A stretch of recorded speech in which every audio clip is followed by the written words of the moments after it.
Di balik hijaunya hutan Papua dan damainya langit Kalbira, tersimpan bara yang siap meledak kapan saja. Bukan karena rakyatnya beringas, tapi karena luka lama yang belum sembuh, dan suara yang belum sempat didengar. Ketika Letda Aditya ditugaskan ke lembah yang disebut sebagai wilayah paling berbahaya di timur, ia pikir ini hanya misi biasa.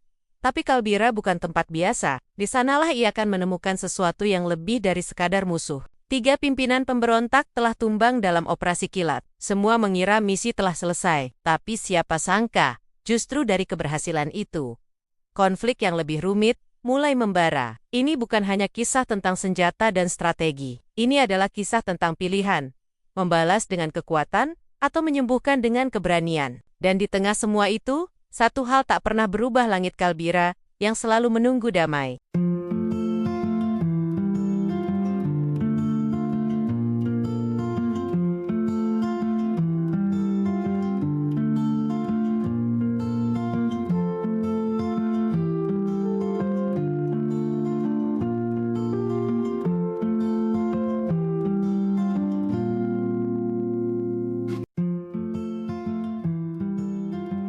Langit di atas Papua pagi itu bersih tak berawan. Burung-burung cendrawasih tampak beterbangan di antara pepohonan rimbun yang menjulang tinggi. Suara hutan terdengar hidup. Desir angin, gemericik sungai kecil, dan suara alat musik tradisional dari kejauhan. Seolah-olah, tempat ini adalah surga yang tersembunyi dari hiruk-pikuk dunia luar. Di atas helikopter yang mendarat perlahan di lapangan kecil berbatu, seorang pria muda dalam seragam loreng berdiri dengan gugup namun penuh semangat. Letnan II Aditya, 27 tahun, baru pertama kali menginjakkan kakinya di Papua. Selamat datang di Pos Rimbajaya, Letnan. Sambut seorang pria berperawakan tegap, kulit legam, senyumnya ramah namun matanya tajam. Terima kasih, Serkajono ya, sahut Aditya sambil menyalami tangan kuat itu. Betul, saya orang lama di sini, udah kayak rumah sendiri. Tapi awas, hutan ini bisa ramah, bisa juga galak. Aditya tertawa kecil, berusaha menyembunyikan kegugupannya. Ia memandang sekeliling. Pos Rimbajaya tak besar, hanya terdiri dari beberapa bara kayu Minara Pentau dan dapur umum. Tapi ada aura kekeluargaan yang kuat di dalamnya. Di pojok pas, seorang pemuda berbadan kekar, berkulit sawo matang, tampak sedang memeriksa senjata ringan. Matanya tajam, tapi penuh keteduhan.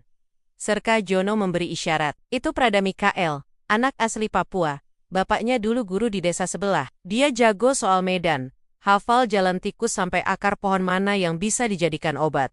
Aditya mendekati Mikael. Mereka berkenalan dengan hangat. Dari caranya berbicara, terlihat Mikael memiliki kecintaan mendalam pada tanah kelahirannya. Banyak yang pikir Papua cuma konflik. Padahal, kalau Bapak Letnan lihat lebih dalam, di balik hutan ini ada cinta, ada damai, ucap Mikael sambil tersenyum. Hari-hari awal Aditya di Pos Rimbajaya berjalan tenang. Ia belajar banyak tentang adat istiadat setempat, bahasa lokal, hingga cara membaca arah angin di tengah hutan. Setiap sore, ia sering duduk di bawah pohon besar bersama anak-anak desa yang datang membawa buah hutan. Mereka menyanyikan lagu-lagu rakyat sambil tertawa riang. Kapten Raka, komandan pos, tampak senang dengan kehadiran Aditya. Saya lihat kamu punya hati. Di sini, itu yang paling penting. Kita bukan cuma jaga batas negara, tapi juga jaga harapan orang-orang yang tinggal di sini. Aditya menyimpan kata-kata itu dalam-dalam. Malam menjelang, langit dipenuhi bintang. Di kejauhan, samar terdengar nyanyian adat yang menandai upacara syukur panen. Aditya duduk di depan barak, memandangi gelap yang perlahan turun. Ia merasa damai seolah ia telah menemukan tempat di mana panggilannya sebagai prajurit benar-benar bermakna. Tapi ia belum tahu, damai ini hanya sementara. Sebab di balik bukit-bukit yang gelap dan rimba yang sepi, bayang-bayang telah bergerak diam-diam. Pagi di Pos Rimbajaya selalu membawa harapan. Embun menggantung di pucuk-pucuk daun, dan kabut tipis melayang lembut di antara batang pohon yang menjulang. Suasana hutan masih bersahabat, tapi pagi itu ada sesuatu yang berbeda, terlalu tenang. Letda Aditya terbangun lebih awal dari biasanya. Entah kenapa, tidurnya tak senyenyak malam sebelumnya. Ada suara-suara aneh dari hutan. Bukan suara biasa. Ia berdiri di depan barak dan menatap ke arah timur, tempat matahari seharusnya muncul. Tapi hari itu, fajar terasa terlambat datang. Serkajono menyusul, sambil membawa 2 cangkir kopi hitam. Instingmu udah mulai jalan ya, ucapnya tiba-tiba. Aditya menoleh. Maksudnya, kalau kamu merasa ada yang aneh, kamu nggak salah. Semalam warga dari Desa Molika kirim pesan lewat radio darurat. Sinyal lemah, tapi mereka bilang, menara komunikasi Desa Barat hancur. Hancur. Karena apa? Kami belum tahu, tapi warga bilang. Malam sebelumnya mereka dengar suara aneh dari dalam hutan. Lalu lampu-lampu padam, dan sinyal menghilang. Aditya terdiam. Desa Barat hanya berjarak 3 jam jalan kaki dari pos Rimba Jaya. Menara itu adalah satu-satunya sarana komunikasi darurat bagi desa-desa kecil di sekitar hutan. Mereka berkumpul di ruang briefing. Kapten Raka menunjukkan peta wilayah. Jika benar menara itu dihancurkan, kita harus tahu siapa pelakunya. Tapi, perhatikan, warga menyebut 3 sosok berpakaian gelap muncul dari hutan sebelum menara padam.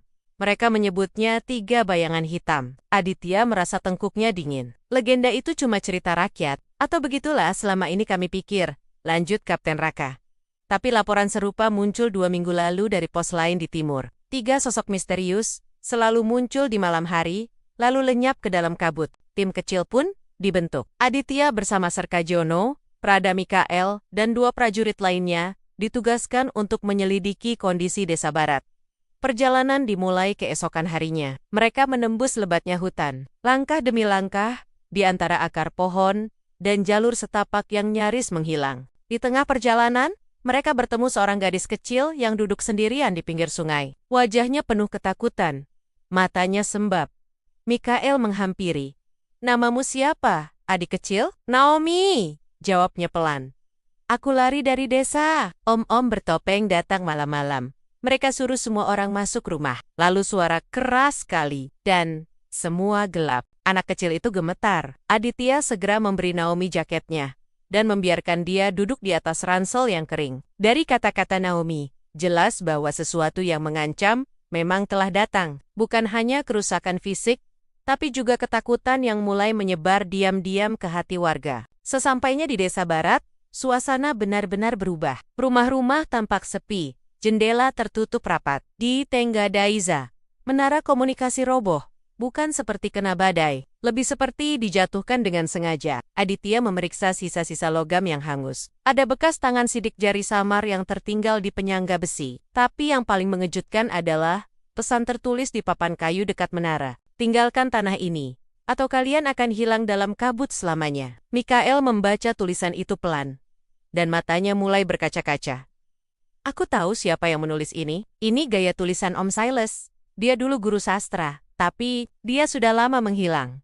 Aditya mulai menyusun kepingan puzzle yang baru muncul. Ini bukan sekadar sabotase. Ini adalah peringatan, atau lebih tepatnya, tantangan. Dan kini, tak ada jalan kembali. Hutan Papua siang itu terasa berbeda. Udara panas, tapi lembab seperti menahan sesuatu yang akan meledak. Langkah tim Letda Aditya semakin pelan ketika mereka meninggalkan Desa Molika dan kembali ke jalur patroli. Naomi kini telah diserahkan ke keluarga yang mengungsi di kampung sebelah. Tapi pesan yang tertinggal di papan kayu terus terngiang-ngiang di kepala semua anggota tim. Tinggalkan tanah ini, atau kalian akan hilang dalam kabut selamanya. Di tenda komando pos Rimba Jaya malam harinya, Aditya duduk menghadap Kapten Raka. Di hadapan mereka terbentang peta lebar, bertuliskan jalur pergerakan patroli, serta lokasi-lokasi yang pernah diserang secara misterius. Letnan, ucap Kapten Raka, serius. Saya curiga, ini bukan aksi terpisah. 3 bayangan hitam bukan sekadar mitos. Ada pola, mereka menghancurkan komunikasi, menyebar rasa takut, dan memilih waktu malam saat kabut paling tebal. Aditya mengangguk. Tapi, kenapa sekarang? Kenapa setelah sekian lama tenang? Saya belum tahu, tapi saya ingin kamu dan tim kecilmu menyusup sampai batas area Bukit Kalmo di sana. Ada jalur tersembunyi yang mengarah ke kampung tua dulu, dikenal sebagai tempat pertemuan para tokoh perlawanan lama. Mungkin jejak mereka berawal dari sana. Misi dimulai dini hari. Tim menyusuri jalur sempit, melewati sungai dan tebing berbatu. Semua berjalan lancar, hingga suara retakan kecil terdengar dari balik semak-semak. Mikael mengangkat tangan, memberi isyarat untuk berhenti. Kita tak sendiri, bisiknya. Dari balik pohon, muncul bayangan seseorang. Ia tak membawa senjata, hanya mengenakan pakaian coklat lusuh dan penutup kepala. Ketika jarak tinggal 10 meter, pria itu berdiri. Wajahnya tirus, matanya tajam. "Jangan lewat sini," ucapnya dengan suara dalam. "Kalian akan menyesal." Serka Jono melangkah maju. "Kami dari TNI, kami tidak ingin menyakiti siapapun. Kami hanya ingin tahu apa yang terjadi dengan menara komunikasi dan siapa yang mengancam warga." Pria itu menatap satu persatu anggota tim. "Kalian ingin tahu? Maka dengar ini, 3 bayangan hitam tak hanya ada di hutan. Mereka ada di dalam hati yang pernah dikhianati, di antara janji yang tak ditepati. Mereka bukan sekadar orang, mereka adalah simbol, dan mereka akan kembali mengambil tanah ini." Lalu, seperti kabut yang tersapu angin, pria itu menghilang masuk ke semak belukar tanpa suara. Aditya terpaku. Kata-kata itu tak biasa. Ada kemarahan di dalamnya, tapi juga kepedihan yang dalam. Siapa pria itu? Mantan pejuang? Warga yang kecewa? Atau salah satu dari 3 bayangan? Beberapa jam kemudian, saat mereka mencapai Bukit Kalmo, hal yang lebih mengejutkan terjadi. Asap tipis membubung dari kejauhan. Mereka mempercepat langkah menuju tempat itu dan mendapati barak penyimpanan logistik milik Pos Rimba Jaya telah terbakar. "Ini barak kita, tapi siapa yang melakukannya?" teriak Mikhail. Tak ada waktu untuk bingung. Mereka kembali ke pos dan menemukan suasana panik. Persediaan makanan dan alat komunikasi cadangan habis. Sebagian besar personel sibuk memadamkan api dan memindahkan barang yang bisa diselamatkan. Kapten Raka berdiri di tengah halaman. Matanya tak berkedip. Mereka menyampaikan pesan, dan kali ini pesannya jelas. Ini adalah deklarasi perang. Malam turun cepat di Pos Rimba Jaya. Udara yang biasanya menyejukkan, kini terasa berat dan menyelimuti dada. Api yang melahap barak logistik sudah padam, namun asapnya masih menggantung di udara, seperti jejak peringatan yang belum selesai. Letda Aditya berdiri di depan sisa bangunan hangus itu, wajahnya tertunduk. Di tangannya, ada sisa logam dari radio darurat, yang kini sudah tak berguna. Di pikirannya hanya satu hal. Bagaimana musuh bisa masuk ke pos seketat ini, tanpa seorang pun menyadarinya. Kapten Raka mengumpulkan semua personel di aula kecil. Wajah-wajah letih dan tegang memenuhi ruangan. Tak ada yang bicara, hanya suara serangga hutan dari kejauhan. "Rekan-rekan sekalian," ucap Kapten Raka dengan suara mantap. "Kita tidak sedang menghadapi musuh biasa. Mereka tahu kita. Mereka tahu kapan kita lengah. Dan sekarang, mereka mengincar pusat pertahanan kita." Semua mata menatap ke depan. Bahkan prajurit termuda pun tampak lebih dewasa malam itu. "Kita akan mulai operasi kilat, sesuai perintah komando atas. Tapi ingat, misi kita bukan untuk menghancurkan. Kita kejar kedamaian. Bila bisa diselesaikan tanpa bentrokan, itu pilihan pertama." Letda Aditya ditunjuk menjadi pemimpin lapangan operasi ini. Ia menerima tugas itu dengan tangan mengepal. Namun saat kembali ke baraknya, ia duduk lama tanpa berkata-kata. Ada rasa takut yang baru pertama kali ia rasakan. Bukan takut pada musuh, melainkan takut gagal menjaga orang-orang yang percaya padanya. Keesokan paginya, kabut turun lebih cepat dari biasanya. Tebal, dingin, dan sunyi. Tim kecil Aditya kembali bergerak ke arah Bukit Kalmo, membawa peralatan seadanya, karena logistik utama telah hangus. Mereka membawa bekal minimal, hanya air, kompas, dan 1 radio komunikasi pendek. Di tengah perjalanan, Mikhail mulai menunjukkan kegelisahan. Ia berjalan lebih lambat, sering menoleh ke belakang. "Ada yang salah," ucapnya pelan. "Apa kamu lihat sesuatu?" tanya Aditya. "Bukan lihat, tapi rasa. Jalur ini dulu aman, tapi sekarang terlalu sunyi, seperti hutan menahan napas." Tiba-tiba, suara kerisik dedaunan terdengar dari sebelah kanan. Mereka berhenti serentak. Dari balik semak, muncul seekor anjing Papua liar, dengan sesuatu di lehernya kain merah kecil, berisi pesan tertulis. Aditya membuka kertas itu perlahan. "Kami tahu kalian datang. Kami tidak ingin perang, tapi kami juga tidak akan menyerah begitu saja. Temui kami di lembah tanah sunyi sendiri, saat kabut mencapai puncaknya." Kapten Raka, yang menerima laporan itu lewat radio pendek, langsung memberi perintah. "Aditya, kamu harus pergi sendirian, sesuai peasant. Tapi kami akan tetap berjaga tak jauh darimu." Serka Jono keberatan. Itu terlalu berisiko. Namun Aditya mengangguk tenang. "Kalau ini satu-satunya jalan, aku akan tempuh." Menjelang sore, Aditya mulai berjalan sendiri menuju lembah yang dimaksud. Kabut makin tebal. Pohon-pohon seolah menjadi bayangan bisu yang mengawasinya.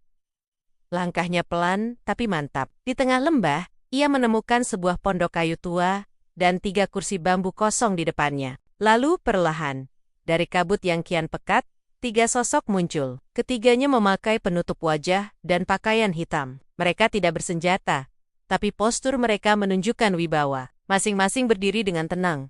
Salah satu dari mereka melangkah maju. "Kamu, Letnan Aditya?" "Ya, dan saya datang untuk bicara, bukan untuk bertarung." Orang itu menatapnya lama, kemudian membuka penutup wajahnya. Aditya terkejut. Orang itu adalah pria yang pernah mereka temui di hutan. Pria bertubuh kurus dengan mata tajam. "Aku Silas. Dulu aku guru. Kini, aku cuma penjaga suara-suara yang tak pernah didengar, dan disitulah segalanya mulai berubah." Lembah tanah sunyi benar-benar hidup sesuai namanya. Tak ada burung berkicau, tak ada dedaunan jatuh, bahkan angin pun seperti enggan lewat. Suara satu-satunya adalah percakapan penting antara Letda Aditya dan Silas mantan guru, yang kini menjadi salah satu dari 3 bayangan. Hitam 2 sosok lain berdiri di belakang Silas, masih dengan wajah tertutup. Keduanya tidak bergerak, namun jelas mengamati dengan penuh waspada. "Aku datang bukan membawa senjata," kata Aditya tenang. "Kami hanya ingin tahu kenapa kalian menyerang menara, membakar barak logistik, dan mengancam warga sipil."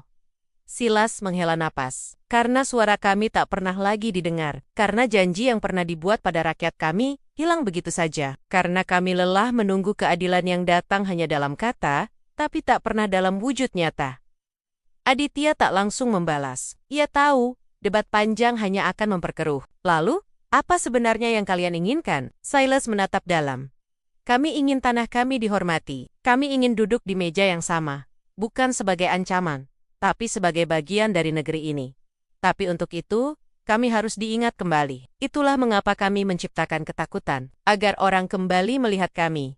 Aditya menelan ludah. Kata-kata itu bukan dari seorang pemberontak, tapi dari seseorang yang pernah percaya, lalu kecewa. Mereka berbicara cukup lama tentang masa lalu, tentang desa yang ditinggalkan, tentang sekolah yang pernah dibangun bersama. Tiba-tiba, salah satu dari bayangan hitam yang lebih tinggi dari 2 lainnya melangkah maju. Suaranya berat. "Kalau kau memang ingin perdamaian, buktikan.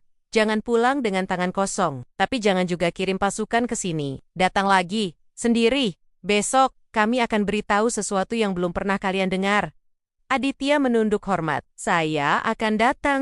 Dan ia kembali ke pos, dengan kepala penuh pikiran. Sesampainya di pos Rimbajaya, ia disambut tim yang gelisah. Serkajono, Kapten Raka, dan terutama Mikael, ingin tahu apa yang terjadi. "Mereka berbicara padamu?" tanya Mikael, cemas. "Mereka bukan hantu, mereka manusia, seperti kita, tapi mereka menyimpan luka yang belum sembuh," jawab Aditya. Kapten Raka menarik napas panjang. "Jadi, apa rencanamu?" Aditya menatap peta yang terbentang. Ia menunjuk satu titik kecil di antara hutan dan sungai. "Saya akan kembali besok ke lembah tanah sunyi, sendiri. Tapi kali ini, bukan hanya untuk bicara. Saya ingin membawa sebuah harapan." "Harapan?" Aditya mengangguk. "Saya ingin mengajak mereka menyampaikan langsung tuntutan mereka. Jika mereka bersedia, saya akan minta bantuan Ibu Lani." Ibu Lani adalah seorang guru senior yang dihormati banyak pihak. Ia tinggal di desa Lerenga, 2 jam dari pos Rimbajaya. Dulu, ia pernah mengajar bersama Silas. Jika ada satu orang yang bisa menjadi jembatan, itu dia. Esak Pajenia. Aditya dan Mikael menyusuri jalan menuju Lerenga. Mereka bertemu Ibu Lani yang tengah menjemur biji kakao di halaman rumah. "Saya sudah dengar tentang Silas. Tentang bayangan-bayangan itu," ucapnya lembut setelah mendengar penjelasan Aditya. "Dan saya tahu, dia masih bisa diajak bicara." Ibu Lani setuju untuk ikut, tapi dengan satu syarat. "Saya ikut bukan sebagai alat militer. Saya datang sebagai pendidik. Jika kamu bisa terima itu, kita berangkat." Dan Aditya mengangguk. Hari itu, matahari mulai menyelinap di antara kabut saat Aditya, Mikael, dan Ibu Lani kembali menuju lembah tanah sunyi. Tak ada senjata, tak ada strategi militer. Yang mereka bawa hanya kejujuran dan harapan bahwa luka lama bisa disembuhkan, bukan dengan kekuatan, tapi dengan keberanian untuk mendengar. Tapi apa yang akan mereka dengar? Jauh lebih besar dari dugaan siapapun. Kabut belum sepenuhnya hilang saat Letda Aditya, Prada Mikael, dan Ibu Lani tiba kembali di lembah tanah sunyi. Udara pagi lembab dan dingin, namun langkah mereka mantap. Tak ada yang bicara sepanjang jalan. Masing-masing larut dalam pikiran sendiri. Di depan pondok kayu yang sama, 3 sosok berpakaian hitam sudah menunggu. Silas maju pertama. Kau kembali, dan kali ini, membawa guru yang pernah kami hormati. Katanya dengan suara lebih tenang dari pertemuan sebelumnya. Ibu Lani tersenyum tipis. Silas, kamu berubah banyak, tapi matamu masih sama. Penuh idealisme, itu tidak buruk, tapi mungkin kini saatnya idealisme itu berbicara, bukan bersembunyi. Silas menunduk. Satu di antara 2 rekannya yang lebih pendek dan agak gemuk, mendengus pelan. Terlalu banyak bicara, tak akan membuat kita didengar. Dulu kita pernah duduk di ruang diskusi. Hasilnya apa? Ibu Lani tidak terpancing. Tapi mungkin kali ini akan berbeda, karena bukan hanya kalian yang bersuara, tapi juga anak. Anak yang kalian tinggalkan di desa, yang bingung harus berpihak pada siapa. Mikhail, yang sejak tadi diam, maju 1 langkah. Suaranya pelan, namun tegas. Saya anak dari kampung tempat kalian dulu mengajar. Saya masuk tentara bukan untuk melawan siapapun. Saya hanya ingin memastikan, kampung saya tetap ada, tidak berubah jadi hutan ketakutan. Silas menoleh, wajahnya terkejut. Mikhail kecil? Mikhail mengangguk. Saya ingat. Saat Bapak ajarkan kami membaca peta dan mengenal burung dari suaranya. Untuk sesaat, suasana menjadi hening. Bayangan permusuhan yang pekat mulai retak sedikit demi sedikit. Lalu, Silas menarik napas dalam. Baik, aku akan bercerita, tapi tidak di sini. Kami akan bawa kalian ke tempat kami berkumpul. Kalian harus tahu bahwa kami bukan satu suara. Bahkan di antara kami pun mulai ada perpecahan. Beberapa jam kemudian, mereka tiba di goa batu besar yang tersembunyi di balik tebing. Di dalamnya, ada beberapa orang lain, laki-laki dan perempuan dari berbagai usia. Wajah-wajah mereka mencerminkan campuran antara keteguhan dan kelelahan. Ini bukan markas, ini tempat bertahan. Dari dunia yang seakan lupa bahwa kami pernah ada, kata Silas. Di dalam goa itu, Ibu Lani dan Aditya mendengarkan tentang bagaimana beberapa tokoh pejuang kecewa karena program pembangunan tidak pernah menyentuh desa Terdulum, tentang bagaimana janji-janji pernah diucapkan, lalu menghilang seperti embun pagi. Tapi yang mengejutkan adalah pengakuan Silas berikutnya. Dari 3 pimpinan kelompok ini, 2 di antaranya ingin berdamai, ingin berbicara. Tapi 1 orang bayangan ketiga, yang paling keras dan paling diam, ia ingin perlawanan berlanjut. Aditya menajamkan telinganya. Siapa dia? Namanya bukan untuk disebut sembarangan. Tapi dia sangat berpengaruh. Jika dia tak setuju, maka tak peduli berapa banyak dari kami yang ingin damai, konflik akan terus berlanjut. Ibu Lani terdiam lama. Apakah dia tahu kami di sini? Silas mengangguk, dan dia tidak senang. Sore itu, ketika mereka bersiap kembali ke pos Rimbajaya untuk melaporkan temuan, terdengar bunyi suara seruling dari luar goa. Bukan melodi indah, tapi nada pendek, dingin, dan tajam. Silas berubah wajah. Itu dia, bayangan ketiga. Semua yang ada di dalam goa langsung diam. Ketegangan merambat seperti listrik. Kalian harus pergi sekarang. Jalan belakang, lewat celah batu. Aku tak bisa jamin jika dia masuk. Percakapan ini bisa tetap damai. Dengan bantuan Mikhail dan salah satu orang tua dari kelompok, mereka menyusuri lorong sempit di belakang goa. Nafas mereka tertahan. Setiap langkah terasa seperti berpacu dengan waktu. Ketika akhirnya mereka keluar ke bukit di sisi lain dan kabut sudah menipis, Aditya berhenti sejenak. Ia menatap kembali ke arah goa batu di kejauhan, yang kini mulai diliputi senyap kembali. Pintu menuju perdamaian telah terbuka, tapi hanya separuh. Dan untuk membukanya sepenuhnya, Aditya tahu, ia harus menghadapi bayangan ketiga. Hening menyelimuti pos Rimbajaya malam itu, bukan karena suasana damai, tapi karena semua orang tahu. Waktu mereka semakin sedikit. Letda Aditya duduk di depan peta yang tergelar lebar di meja pertemuan. Tatapannya kosong menembus titik-titik merah yang menandai potensi lokasi keberadaan bayangan ketiga. Di sekelilingnya, Mikhail, Serkajono, dan Kapten Raka berdiri tanpa banyak bicara. Mereka semua tahu. Laporan yang baru datang dari pos tetangga tidak bisa diabaikan. Ada serangan pada jalur distribusi bahan pangan di desa sebelah. Tak ada korban jiwa, tapi warga kembali mengungsi ke hutan. Bayangan ketiga mulai bergerak, ujar Aditya lirih. Dia tak setuju dengan jalur damai. Kapten Raka mengangguk pelan. Itu artinya, 2 pilihan kita tinggal 1. menunggu serangan besar, atau menghentikannya sebelum itu terjadi. Aditya menatap langit malam dari celah jendela barak. Aku ingin bicara langsung dengannya. Mikael membelalak. Letnan, dia bukan seperti Silas.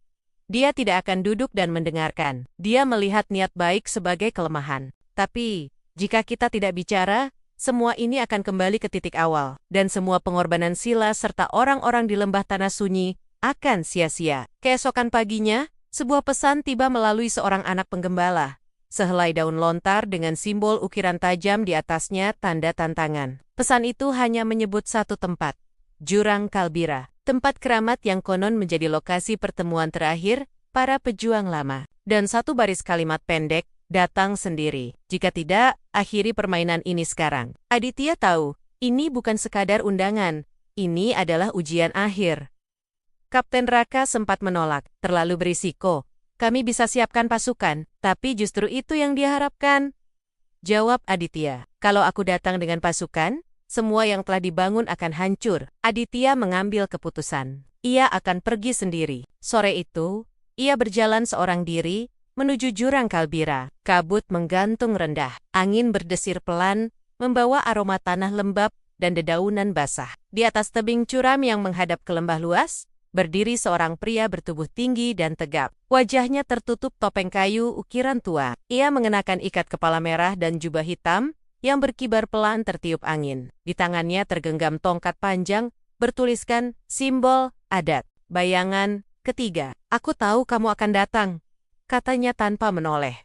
Kamu berbeda dari yang lain, tapi tetap saja, kamu prajurit negara yang pernah diam saat kami disingkirkan. Aditya berdiri 3 langkah di belakangnya. Aku tidak datang untuk membela masa lalu. Aku datang untuk mencegah masa depan jadi lebih buruk. Bayangan ketiga berbalik perlahan. Kami sudah bicara. Kami sudah menunggu.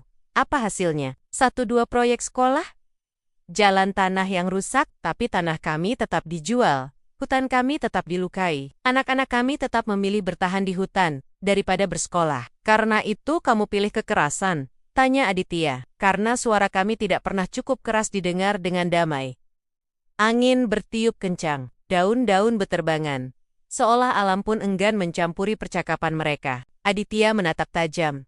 Lalu apa yang kamu mau? Bayangan ketiga terdiam lama. Saya ingin semua pasukan ditarik. Saya ingin kampung-kampung bebas dari patroli. Saya ingin diperlakukan bukan sebagai ancaman, tapi sebagai bagian yang dihargai. Aditya menunduk.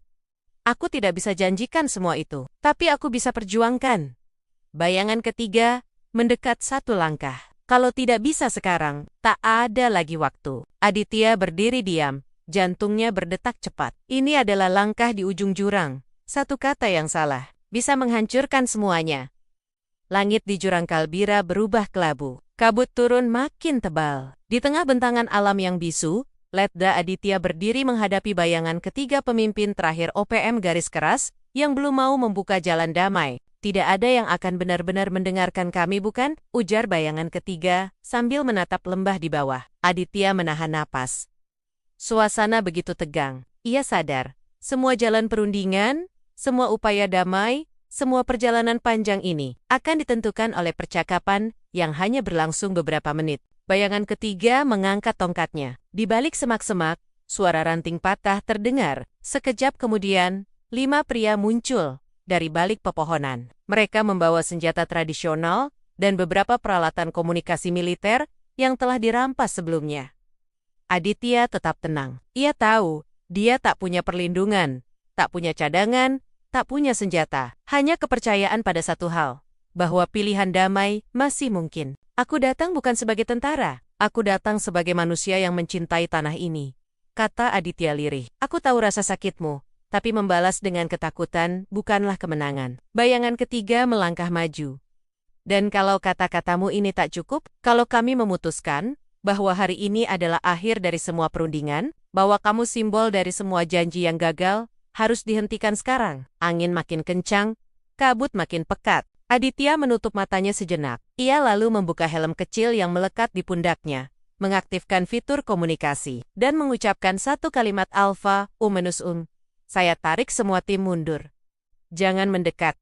Ini tanggung jawab saya. Di sisi lain, Kapten Raka dan Serka Jono yang memantau dari kejauhan, langsung panik. Tapi mereka tahu, ini adalah keputusan pribadi Letda Aditya. Sebuah langkah nekat atau tindakan keberanian sejati. Aditya mematikan alat komunikasinya. Ia kini berdiri tanpa cadangan, tanpa jaringan, sepi.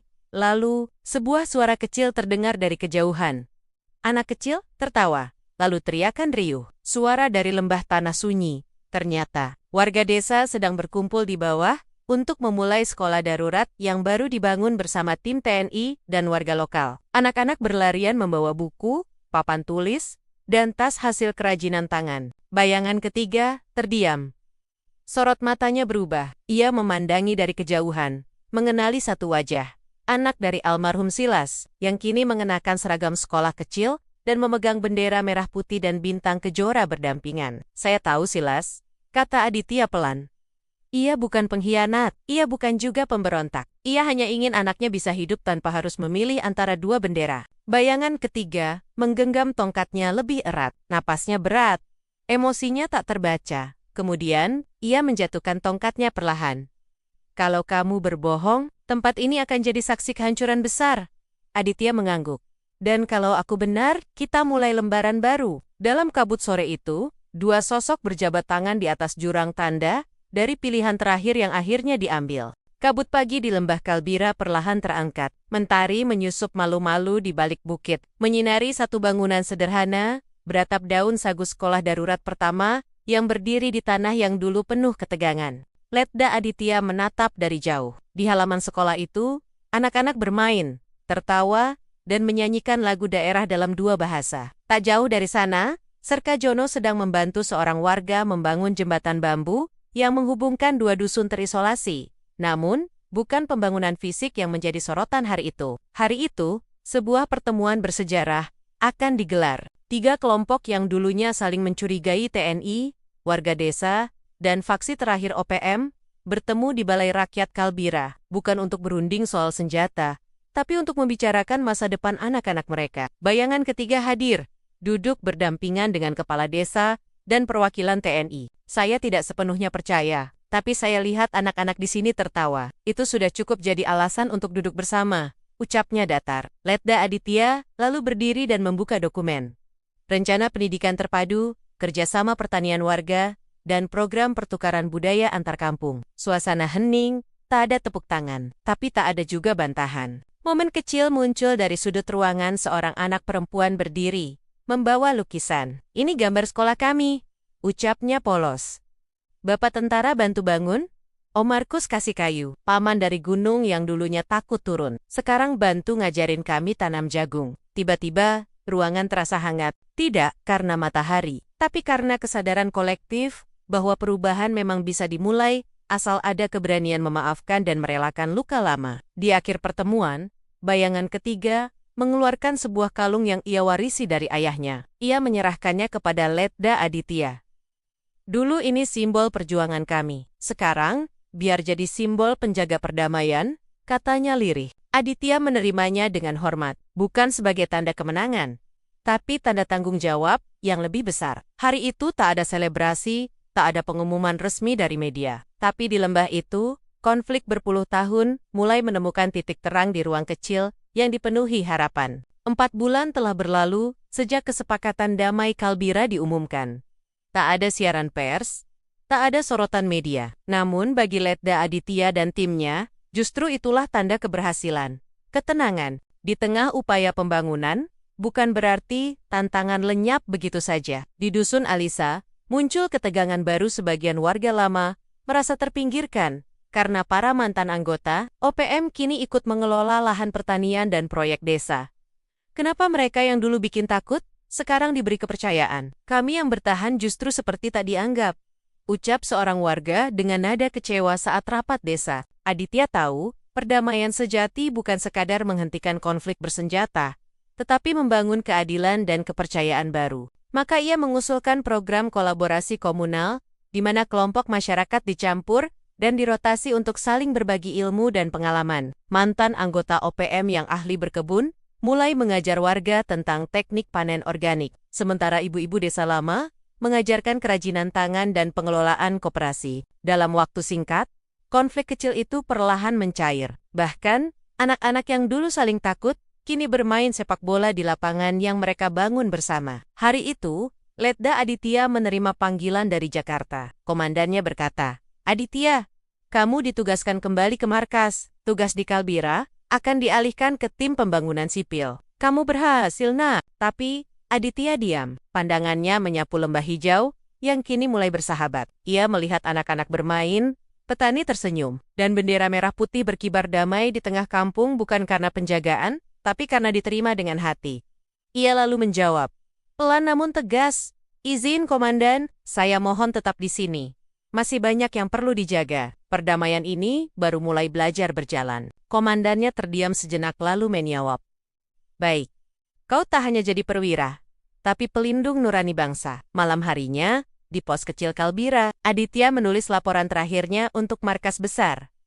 Pelangi memang hanya muncul setelah hujan, tapi di Kalbira, pelangi muncul karena semua orang rela menjemur lukanya, dan percaya bahwa langit bisa kembali cerah. Langit Kalbira sore itu memerah keemasan, angin berembus lembut, membawa aroma tanah basah dan nyanyian dari hutan. Letda Aditya berdiri di tepi tebing, memandang lembah yang dulu menjadi medan ketegangan, kini menjadi rumah harapan. Di sampingnya, Serkajono menyalakan api unggun kecil. Di sekeliling mereka duduk para pemuda desa, guru-guru baru dari kota, dan anak-anak yang kini bercita-cita menjadi dokter petani modern.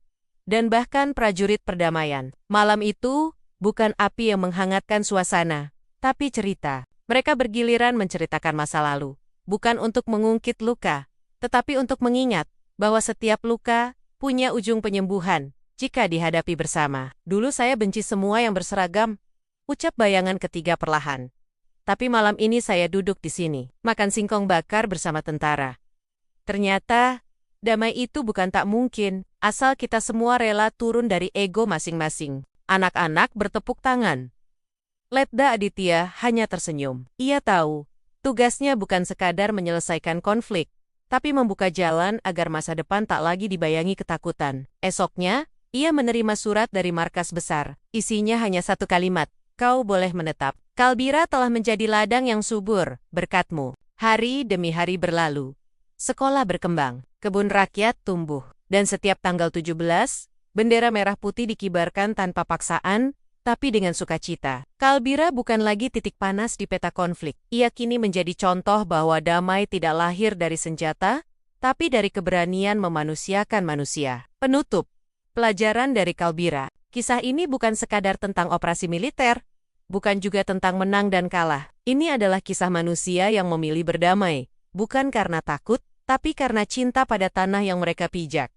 Letda Aditya bukan tokoh super. Ia hanyalah seorang anak bangsa yang percaya, jika satu hati bisa berubah, maka seluruh lembah pun bisa bernapas lega. Dan mungkin, jika langit bisa bicara, ia akan berkata, "Terima kasih karena memilih merawat, bukan membalas." Tamat.